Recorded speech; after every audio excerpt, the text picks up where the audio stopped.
Alguma vez já bateu aquela curiosidade de entender por que o mundo é, bom, do jeito que ele é? Hoje a gente vai fazer exatamente isso. Vamos decifrar a linguagem secreta dos lugares com uma ferramenta super poderosa, o pensamento geográfico. É só olhar em volta, né? O mundo tá cheio de contrastes absurdos. Um bairro do lado do outro e parecem mundos diferentes. Pois é, a geografia não é só sobre decorar mapa, não. Ela é a chave para a gente entender o porquê dessas diferenças todas.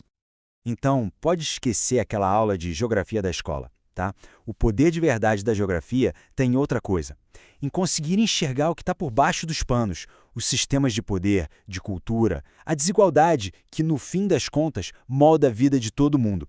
Para a gente construir esse raciocínio juntos, vamos olhar o mundo por 3 lentes diferentes, 3 lentes geográficas. A gente vai ver um novo jeito de enxergar, depois a lente 1, o mundo visível, lente 2, o mundo vivido e lente 3, o mundo conectado. E no final, como pensar geograficamente muda tudo. Bora lá? Ok, vamos começar com a primeira parte, um novo jeito de enxergar. A primeira coisa é a gente alinhar as ideias. A geografia estuda o espaço onde a gente vive, certo? Mas esse espaço não é só um cenário parado, uma paisagem para foto. É muito mais do que isso. Pensar geograficamente é, na verdade, uma habilidade. É a capacidade de enxergar as conexões entre as pessoas, a natureza, a cultura, o poder e a economia. Tudo isso organizado no espaço. É um jeito ativo de entender como o nosso mundo foi construído e por que, por exemplo, certas regiões prosperam e outras não, ou como a tecnologia está sempre mudando o jogo. Certo, vamos para a nossa primeira lente, o mundo visível. A ideia aqui é bem direta, focar naquilo que a gente pode ver, sabe? É aprender a ler o espaço ao nosso redor como se ele fosse um livro aberto. Esse tal de espaço geográfico é basicamente o mundo transformado pelas pessoas. Pense em tudo. Casas, estradas, plantações, até a rede de internet. Tudo isso é um produto social. E isso quer dizer o quê? Que cada rua, cada prédio, cada praça, nada está ali por acaso. Tudo foi construído com uma intenção, refletindo interesses, regras e, claro, muitas vezes as desigualdades. E olha só que genial essa definição do geógrafo Milton Santos. Ele disse que o espaço geográfico é um sistema de objetos e de ações. Os objetos são fáceis de entender, né? São as coisas físicas, os prédios, as pontes. Já as ações são o que a gente faz nesses lugares, como a gente vive, trabalha, se relaciona. O ponto-chave aqui é que o espaço é vivo. Ele age e reage com a gente, não é só um palco passivo. Então a paisagem é, digamos, a cara visível desse espaço geográfico. É como se fosse um texto mesmo, que revela a história e a cultura de um lugar. E nesse texto a gente encontra de tudo. As marcas dos conflitos, da desigualdade, mas também as belezas. Ela pode ser natural, cultural ou quase sempre uma mistura dos dois. Beleza, agora vamos aprofundar um pouco.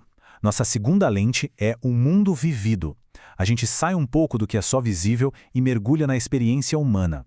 É aqui que a coisa fica mais pessoal, mais íntima. E para entender esse mundo vivido, 2 conceitos são fundamentais: território e lugar. Pensa assim, território é sobre poder, sobre controle. Quem manda naquela área?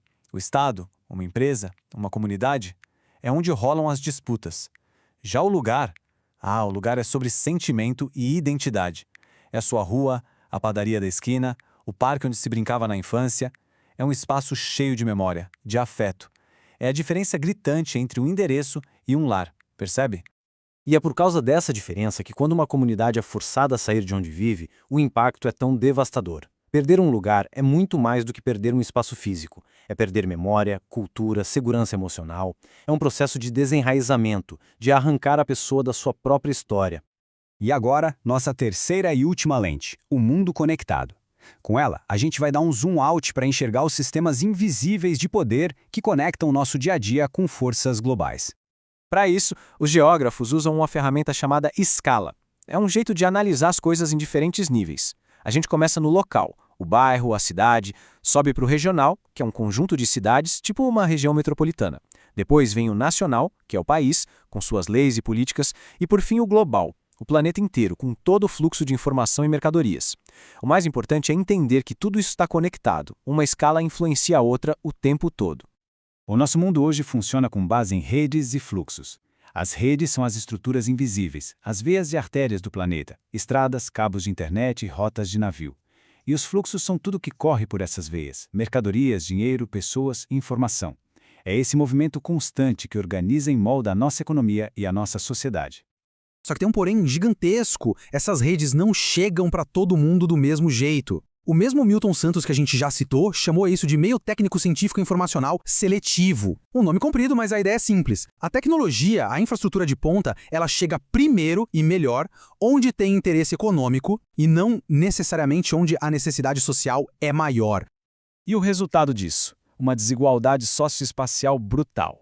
O lugar onde uma pessoa nasce e vive acaba determinando, e muito, o acesso que ela vai ter a oportunidades. Isso acaba criando, e pior, reforçando as divisões na sociedade. Olha esse gráfico, por exemplo, a diferença de acesso a serviços básicos entre um bairro bem servido e um que não é. É absurda. Certo. E agora? O que acontece quando a gente junta essas três lentes? Bom, pensar geograficamente muda tudo. A nossa visão de mundo se transforma por completo. A gente passa a ter um kit de ferramentas completo. Com a primeira lente, a do mundo visível, a gente aprende a ler a paisagem e como o espaço foi construído. Com a segunda, do mundo vivido, a gente entende as disputas de território e as conexões de afeto do lugar. E com a terceira, do mundo conectado, a gente enxerga as redes e as escalas que ligam a nossa vida local com o sistema global. Se tem uma coisa para guardar de tudo isso, é o seguinte: o espaço não é neutro, nunca. Ele é o resultado de forças sociais, políticas e econômicas. Ele está o tempo todo sendo construído e disputado. Ou seja, o mundo não é assim porque sim, por acidente. Ele é produzido. E se ele é produzido, significa que ele também pode ser transformado. Então fica a pergunta: que história o espaço ao seu redor conta? Com essas lentes, dá para começar a ler as histórias que estão escritas nas ruas, nos prédios, no seu bairro. E é assim que a gente começa a enxergar uma realidade muito mais profunda.